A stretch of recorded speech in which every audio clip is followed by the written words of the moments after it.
David Barry spent 37 years thinking he was Italian-Irish until he took a DNA test. There was no Italian, there was no Irish, any of the things that I was led to believe. The shock of a lifetime. His dad was not his biological father. David became a DNA detective, unraveling his biological history. I got this message, and it said, "I think we're related." Discovering he and 36-year-old Morgan Hellquist are half-siblings. I grabbed his face. I just looked at him. I was like, "Why is your face on my face?" Like, I just couldn't understand. It was the craziest experience I've ever had. But they kept finding more and more half-siblings. Then there was 5 of us, and we were all the same age, and 6 and then 7. And it started to feel like, well, if there's 7, there might be 20. And if there's 20, there might be 100. And I started to feel terrified.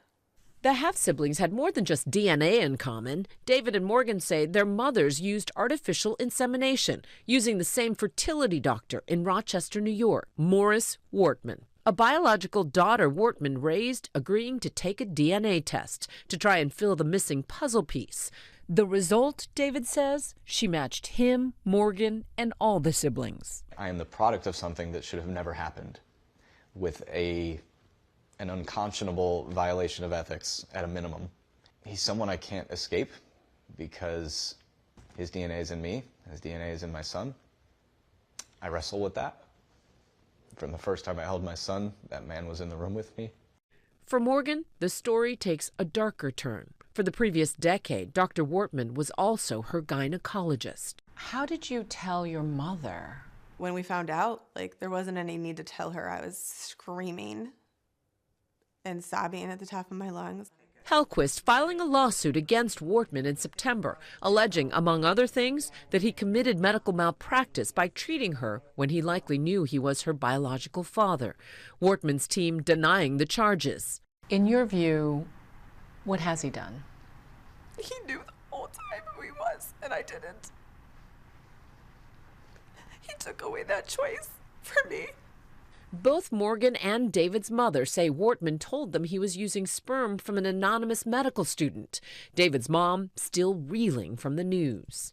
He had my permission to use a donor, specifically medical student.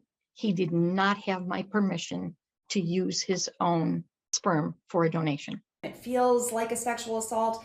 The problem is it doesn't meet the definitions of sexual assault or battery in a lot of ways. And so there was no criminal violation because there was no law that covered this particular act. 7 states specifically penalize physicians for fertility fraud. Others, like New York, only have laws pending. For now, Morgan is the only one of the half-siblings who may have a legal cause of action. I do not have a fertility fraud case.